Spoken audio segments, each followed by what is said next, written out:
Hello everyone. सो ये वाले lecture में हम देखने वाले हैं क्लासिफिकेशन ऑफ एनीमिया। सो हम लास्ट के दो वीडियोस में हमने वो देख लिया था कि एनीमिया क्या होता है, एनीमिया के normal symptoms, clinical symptoms, anaemia का किस तरह हमें डायग्नोसिस करना चाहिए। ओके, डायग्नोसिस किस तरह करना चाहिए और ट्रीटमेंट किस बेसिस पे करना चाहिए, कॉज के बेसिस पे करना चाहिए ट्रीटमेंट, और एनीमिया का पूरा अच्छे से डेफिनेशन और हिमेटोलॉजिकल वैल्यूज़ जो थे वो हमने लास्ट के दो लेक्चर्स में वो देख लिया था। ओके, तो ये वाले लेक्चर में ये एक इम्पॉर्टेंट, मतलब ये एक ऐसा लेक्चर है जो तुम्हें ये वाले लेक्चर में थोड़ा कंफ्यूजिंग लगेगा अगर तुम पहली बार ये टॉपिक पढ़ रहे हो।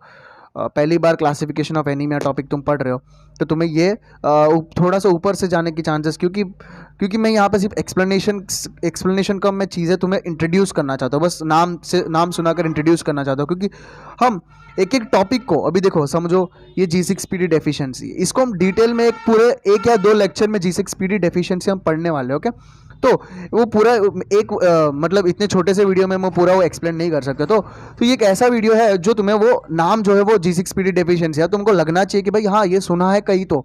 ओके, तो उसके बाद हम एक एक चीज़ एक एक, अभी देखो G6PD डेफिशिएंसी, थैलेसेमिया, हेरिडिटरी स्पिरोसिटी, ऐसे ऐसे हर एक चीज़ के ऊपर हम लेक्चर बनाएंगे। ओके, हर एक एक पर्टिकुलर डिजीज है, पैथोलॉजिकल कंडीशन है जिसकी वजह से हमें एनीमिया देखने को मिलता है। ओके, तो उस एनीमिया कंडीशंस को हम क्लासीफाई करने वाले। ओके, कौन से बेसिस पे सॉरी क्लासीफाई करने वाले वो देखते हो। ओके, तो दिस इज जस्ट इंट्रोडक्शन, जो तुम्हें नाम पता चले उसके बाद हम एक एक टॉपिक पर इंडिविजुअल लेक्चर्स होंगे। ओके, तो let's start the video. Classification of anaemia. Okay, anaemia को हम क्लासीफाई कैसे इजीली करते हैं, मतलब ये क्लासिफिकेशन की वजह से ना तुम्हारा क्या बोलते हैं वो, तुम्हारा थोड़ा जो इंडिविजुअल टॉपिक हम पढ़ेंगे तो थोड़ा इंट्रोडक्शन जो है ईजी हो जाएगा। ओके, तुम्हें बेसिक जो है क्लियर हो जाएगा इन सिंपल। ओके, सबसे पहले हम तीन बेसिस मतलब दो तरीके से हम इसको क्लासीफाई करते हैं। एक तो सबसे पहले आरबीसी का फंक्शन, जो मतलब एंजाइम्स का कौन से एंजाइम्स होते हैं, आरबीसी, ब्लड लॉस, डिस्ट्रक्शन, इनके बेसिस में।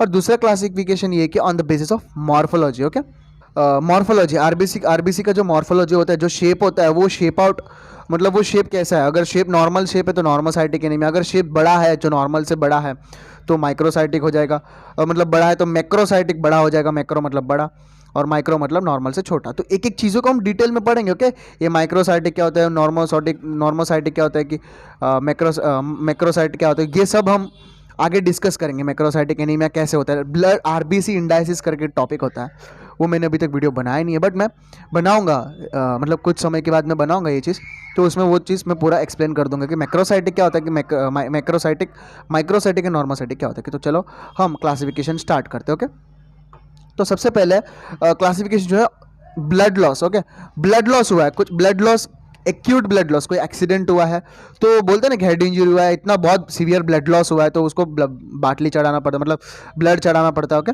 तो ट्रॉमा की वजह से एक्यूट ब्लड लॉस होता है जिसकी वजह से हमें एनीमिया देखने को मिलता है। ओके, तो तुम्हें ऐसे पढ़ना है। ओके, ऐसे पढ़ना है तुम्हें टॉपिक्स को, ऐसे पढ़ना है। ओके, तो सबसे पहले गायनेकोलॉजिकल डिस्टर्बेंसेस, जीआईटी लीजन्स।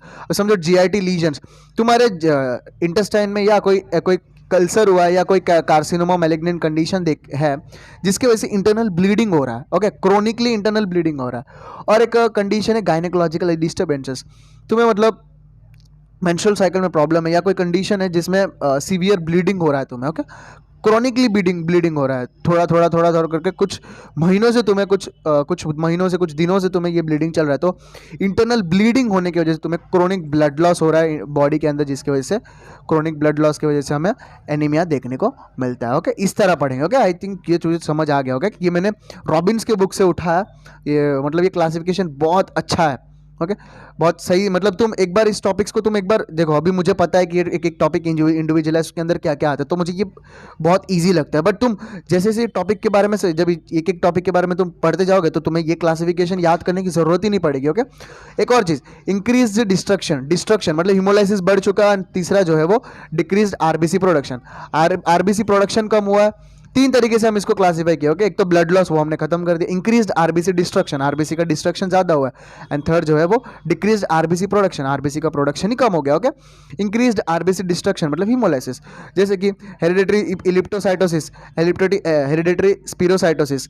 इसमें क्या होता है कि मेम्ब्रेन में डिफेक्ट होता है। मेम्ब्रेन जो आरबीसी का जो मेम्ब्रेन होता है वो मेम्ब्रेन में प्रॉब्लम होता है। जो आरबीसी का मेम्ब्रेन जो है फ्लेक्सिबिलिटी मेंटेन करके रखता है। आरबीसी का जो आर्टरी के अंदर से जाता है, छोटे छोटे आर्टरियोल्स के अंदर से जाता है, तो आरबीसी अपना इलास्टिसिटी की वजह से वो कहीं पे भी घुस के निकल जाता है। ओके, बाइकॉन्केव शेप होता है आरबीसी का, तो उसकी वजह से वो कोई भी आर्टरियोल्स से निकल जाता है। बट ये ऐसे बाइकॉन्केव शेप मतलब वो कैसे भी स्क्वीज करके कैसे निकल जाते हैं आर्टरियोल्स के थ्रू, क्योंकि उसकी मेम्ब्रेन जो है स्ट्रॉन्ग है, अच्छे से फ्लेक्सिबल है।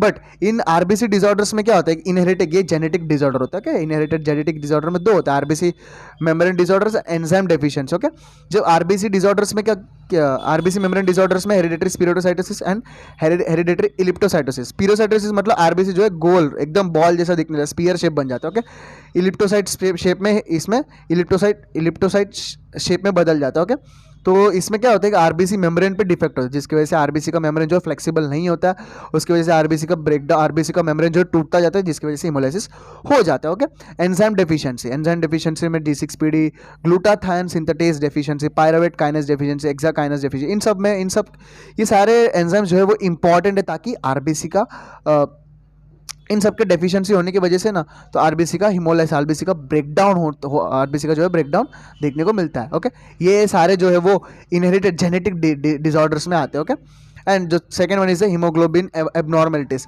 हीमोग्लोबिन में जो हीमोग्लोबिन है आरबीसी के अंदर, उनमें एबनॉर्मलिटी देखने को मिलता है, जैसे कि डेफिशिएंट ग्लोबिन सिंथेसिस। जो ग्लोबिन है, हीमोग्लोबिन, हीम और ग्लोबिन, जो ग्लोबिन प्रोटीन है उसमें डेफिशिएंट, जो मतलब सिंथेसिस जो सिंथेसिस हो रहा है वो उसमें कोई डेफिशिएंट है, कुछ पार्ट छूट गया, ऐसा कुछ है, तो वो उस कंडीशन में कौन सा एबनॉर्मल थिंग आता है, उसमें थैलेसेमिया आता है। ओके, स्ट्रक्चरल एबनॉर्मल मतलब जो ग्लोबिन्स पड़े हैं, ग्लोबिन्स तो है भाई, बट वो स्ट्रक्चरली एबनॉर्मल है, जिस स्ट्रक्चर में होना था वो स्ट्रक्चर में ग्लोबिन्स चेंज नहीं है, तो वो हीमोग्लोबिनोपैथीज में आते हैं। फॉर एग्जाम्पल इसमें sickle cell disease and unstable haemoglobins आते हैं। ओके, ओके, जैसे तुम एक एक डिजीज को पढ़ोगे ना, तो ये तुम्हारा क्लासिफिकेशन बहुत इजी लगेगा। Okay, and next one is antibody mediated destruction. Okay, antibody, auto immune में क्या होता है कि एंटीबॉडी खुद के आरबीसी को उड़ा देते हैं। Okay, okay, haemolytic disease of newborn. Okay, RH disease, RH compatibility की वजह से होता है। Okay, transfusion reaction, transfusion blood transfer, किसी और का ब्लड चढ़ने की वजह से ये होता है। Drug induced auto immune disorders, antibody आया तो ऑटो इम्यून तो आएगा ही आएगा। ओके, तो इन सब में क्या होता है, डिस्ट्रक्शन ज़्यादा बढ़ जाता है। Okay, and infection of RBC, infection जैसे कि malaria, babesiosis. Okay, toxic chemical injuries में clostridial sepsis, snake venom, lead poisoning मैंने लास्ट वीडियो में फिजिकल एग्जामिनेशन हिस्ट्री टेकिंग मैंने समझा था कि हिस्ट्री टेकिंग में पूछना चाहिए कि पेशेंट का ऑक्यूपेशन क्या होता है, कि अगर कोई ऐसे जगह पे काम करे जहाँ पे लीड पॉइजनिंग ज़्यादा होता है, तो उस कंडीशन में भी उसको हिमोलाइटिक एनीमिया जो है देखने को मिलता है। सेक्यूस्ट्रेशन, हाइपरस्प्लेनिज्म। सेक्यूस्ट्रेशन में क्या होता है कि जो for example sickle cell anaemia में जो आरबीसी जो है वो सिकल शेप में बदल जाता है, जिसकी वजह से वो स्प्लीन के अंदर जो स्टक हो जाते हैं पूरे आरबीसी, जो जिसकी वजह से हाइपरस्प्लेनिज्म हमें देखने को मिलता है। Sorry, and the next point is decrease RBC production. अभी तक हमने ब्लड लॉस देखा था, सेकंड वन जो है वो हमने क्या देखा था, हिमोलाइसिस देखा था, and third one is a decrease RBC production. Okay, so decrease RBC production कैसे, आरबीसी का प्रोडक्शन ही कम हो रहा है, मतलब बोन मेरो से ही कुछ प्रॉब्लम चल रहा है। ओके, वो आरबीसी सही से बन नहीं रहे, जैसे कि सबसे पहले न्यूट्रिशनल डेफिशिएंसी जो है सबसे कॉमन एनीमिया में जो आते हैं, सबसे पहले न्यूट्रिशनल डेफिशिएंसी में कौन सा, vitamin B12 deficiency and iron deficiency. और B12 डेफिशिएंसी, आयरन डेफिशिएंसी में क्या होता है कि डीएनए सिंथेसिस सही से होता नहीं है, डीएनए सिंथेसिस में कोई प्रॉब्लम आ जाती है, जिसके वजह से जो है हमें आरबीसी प्रोडक्शन सही से होता नहीं है। ओके, इसमें क्या होता है, मेगलोब्लास्ट निकल के आते हैं। ओके, मेगलोब्लास्ट जो है मैक्रोसाइटिक जो देखो यहाँ पे भी मैंने दिया, मेगलोब्लास्ट जो है निकल के आते हैं। Okay, and deficiency affecting iron deficiency होने की वजह से क्या होता है कि हीमोग्लोबिन सिंथेसिस सही से नहीं होता। ओके, हीमोग्लोबिन सिंथेसिस नहीं होता, जिसकी वजह से हाइपोक्रोमिक आरबीसी के अंदर जो है हीमोग्लोबिन जो है कम मतलब जितना होना था उससे कम रहता है, कम क्वांटिटी में रहने की वजह से जो आरबीसी जो है वो पेल दिखता है। ओके, जो नॉर्मल कलर होना था, जो नॉर्मल कलर होना था उससे वो पेल दिखता है। Okay,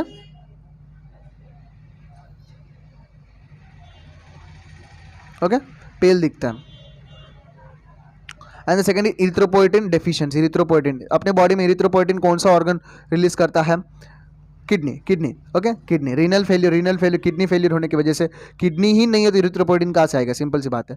anaemia and chronic inflammation, कोई किडनी के कोई मतलब रीनल इन्फेक्शन में कोई इन्फ्लामेशन हुआ है जिसकी वजह से इरिथ्रोपोइटिन सही से सिंथेसिस नहीं हो रहा है, जिसकी वजह से इरिथ्रोपोइटिन डेफिशिएंसी देखने को मिला, जिसकी वजह से आरबीसी प्रोडक्शन कम हो चुका है। इम्यून मीडिएटेड इंजुरी ऑफ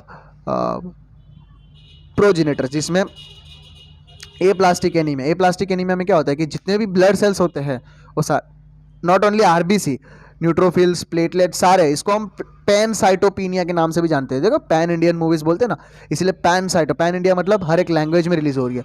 पैनसाइटो जितने भी सेल्स है सारे डिक्रीज हो गया, पीनिया मतलब सारे कम हो गए। Okay, inflammation mediated iron sequestration, okay, इसमें कौन सा आता है, anaemia of chronic inflammation. This is all about decreased RBC. तो तुम्हें ये जो है ये vitamin B12 deficiency, iron deficiency तुम्हें डिटेल में पढ़ना है, ओके, क्योंकि ये जो कॉमन हर जगह मतलब 5 से 6 वुमेन्स में ये जो आयरन डेफिशिएंसी तो B12 डेफिशिएंसी देखने को मिलता ही है। Okay, and the classification on the basis of morphology of RBC. Okay,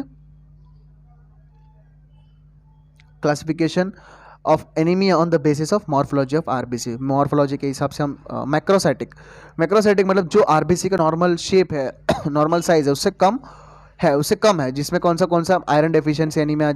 okay, इसमें हीमोग्लोबिन सही से सिंथेसिस नहीं होगा तो आरबीसी पहले से ही नॉर्मल साइज से छोटे निकल के आते हैं। Anaemia of chronic diseases, thalassaemia में copper vitamin C deficiency, pyridoxine deficiency, इन सब में जो है वो माइक्रोसाइटिक एनीमिया हमें देखने को मिलता है। And the second one is a macrocytic anaemia. इसमें macrocytic vitamin B12 and folate deficiency, इनकी वजह इनमें क्या होता है कि डीएनए सिंथेसिस ही सही से नहीं होता है। कि देखो जो आरबीसी बनने का जो इरिथ्रोपोइसिस में जो आरबीसी बनता है ना, आरबीसी का जो सीक्वेंस बनता है उसमें क्या होता है कि हीमोग्लोबिन जैसे जैसे आरबीसी बनते बनते नीचे आता है, आरबीसी बनते बनते आता है मैच्योरेशन स्टेज पे मतलब आगे जाते रहते हैं, तो जो सेल के अंदर न्यूक्लियस जो है गायब होता रहता है। न्यूक्लियस गायब होने के पीछे सबसे बड़ा इंपॉर्टेंट रीज़न जो है डीएनए जो अपने आप में मोल्ड आउट होकर वो विटामिन B12 फोल्डेट को अच्छे से वो क्या बोलते हैं यूज़ करके वो न्यूक्लियस को गायब करते हैं और हीमोग्लोबिन को सही से बना देते हैं। तो ये दोनों नहीं रहेंगे तो वो न्यूक्लियस ही रह जाएगा और आरबीसी के अंदर न्यूक्लियस ऐसे ही देखने को मिलेगा, हीमोग्लोबिन नहीं देखने को मिलेगा, जिसकी वजह से आरबीसी का साइज जैसे जैसे हम नीचे आते हैं वैसे वैसे आरबीसी का साइज भी डिक्रीज होता है। बट इन दोनों की डेफिशिएंसी की वजह से आरबीसी जो है वो आरबीसी जो है वो नॉर्मल साइज से बड़ा देखने को मिलता है। Drug interfering with nucleic acid, कुछ ऐसे ड्रग्स तुम मतलब ले रहे हो जिसकी वजह से न्यूक्लिक एसिड में वो इंटरफेयर कर रहे हैं, टांग अड़ा रहे हैं, जिसकी वजह से हमें मैक्रोसाइटिक एनीमिया देखने को मिल रहा है। एबनॉर्मल आरबीसी मैच्योरेशन, ओके, इसमें कौन सा आता है, acute leukaemia, liver diseases, alcohol abuse, ये सारे इनके वजह से भी हमें मैक्रोसाइटिक एनीमिया जो है देखने को मिलता है। और नॉर्मोसाइटिक एनीमिया में सबसे पहला आता है एक्यूट ब्लड लॉस हुआ है, कोई ट्रॉमा की वजह से या कोई चोट लगने की वजह से तुम्हारा इतना ज़्यादा ब्लड गया, कोई सर्जरी की वजह से एक्सेसिव ब्लड लॉस हुआ है, जिसकी वजह से नॉर्मोसाइटिक एनीमिया तो है बट वो नॉर्मल आरबीसी जो है नॉर्मोसाइटिक मतलब नॉर्मल कंडीशन में है। तो this is all about the classification of anaemia, जो मैंने ऊपर से तुम्हें नाम जो है इंट्रोड्यूस करवाया, जैसे कि प्लास्टिक एनीमिया, विटामिन B12 मतलब megaloblastic anaemia, B12 and folate deficiency, iron deficiency anaemia, okay, hereditary spherocytosis, hereditary elliptocytosis, G6PD deficiency, okay, glutathione synthesis deficiency, okay, thalassaemia, sickle cell anaemia, haemolytic disease of newborn RH disease, blood transfusion, ये autoimmune disorders, ये सारे जो है तुम्हें नाम याद रखने होंगे, बिकॉज ये एक हम आगे एक टॉपिक पर हम अलग अलग वीडियो जो है बनते जाएंगे। तो वो जैसे जैसे तुम इन टॉपिक्स के ऊपर डिटेल में पढ़ने जाओगे,